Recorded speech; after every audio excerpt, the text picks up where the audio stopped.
ఆ దరిద్రుని ఒకసారి నా దగ్గరికి పంపించు, ఒక్కసారి చిటికిన వేరు ఇట్లా ముంచి నా నాలుగు మీద వేస్తాడేమో, నేను బ్రతుకుతానయ్యా అని కాకలు పెడుతున్నాడు. కుదరదు. నీవు బ్రతికిన రోజులు నీ ఇష్టానుసారం బ్రతికావు. క్రిస్మస్కి ఆరాధన లోపల జరుగుతుంటే బయట తిరిగావు. నీకోసమే మానవ రూపంలో దేవుడు ఈ భూమి మీదకి పుడితే నువ్వు ఒక్కడిని కూడా మందిరానికి తీసుకొని రాలేదు. నీ ఇష్టానుసారం బ్రతికావు, నీ ఇష్టానుసారం తిన్నావు, త్రాగావు, సుఖించావు. నీకు అక్కడే అని అంటున్నాడు తండ్రి అయిన అబ్రాహాము. మరయ్యా నేనంటే పోనీలే, ఈ పాత్రలను యాతన పడుతున్నాను, నాకు 5 సహోదరులు ఉన్నారు తండ్రి, వారికైనా సువార్తను చెప్పడానికి ఒక్కసారి ఆ దరిద్రుని లాజరుని భూమి మీదకి పంపించయ్యా. కుదరదు. నీవు బ్రతికినప్పుడే నువ్వు రక్షణలో ఉండాలి, నీ ఇంటి వారు రక్షణలో ఉండాలి. నువ్వు బ్రతికినప్పుడే నీ ఇంటి వారికి సువార్తను ప్రకటించుకోవాలి. వారందరికీ మారు మనసు వచ్చిన తర్వాత నువ్వు దగ్గర నుండి బాప్తిసం ఇప్పించాలి. లేదంటే వాళ్ళ ప్రయాణం కూడా నరకమే.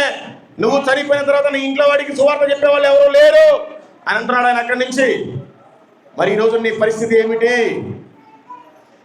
ధనవంతుడు ఎవరో కాదు, మనలాగే వేషధారంలో ఉండే ఒక క్రైస్తవుడు.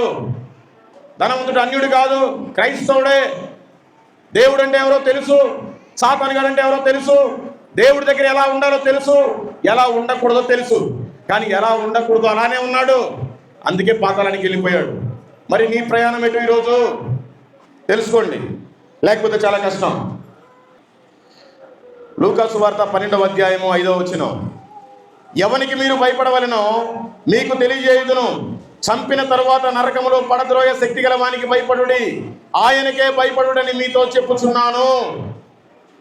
చంపిన తర్వాత మన దేహాన్ని ఆత్మని నరకంలో వేసి కాల్చేవాడికి మనం భయపడాలి. ఏదో చిన్న ఉడత బెదిరింపులకు మనం భయపడకూడదు. మనందరికీ ఓటర్ ఐడి కార్డు ఉంటుంది. ఓటర్ ఐడి కార్డు ఉంటేనే ఓటు వేయగలం. ఆధార్ కార్డు ఉంటేనే మనం ఏదైనా చేసుకోగలం. మనం పరలోకానికి వెళ్ళాలంటే జీవ గ్రంథంలో మన పేరు ఉండాలి. అదే ఇక్కడ దేవుడు వాక్యం ఈ విధంగా సెలవిస్తుంది. ప్రకటన గ్రంథము 20వ అధ్యాయము 15వ వచనం, ఎవని పేరైనను జీవ గ్రంథమందు రాయబడినట్టు కనబడని ఎడల వాడు అగ్నిగుండంలో పడవేయబడును. మరి నీ పేరు ఈ రోజున జీవ గ్రంథంలో ఉందా? పరిశీలించుకో, లేకపోతే చాలా కష్టం.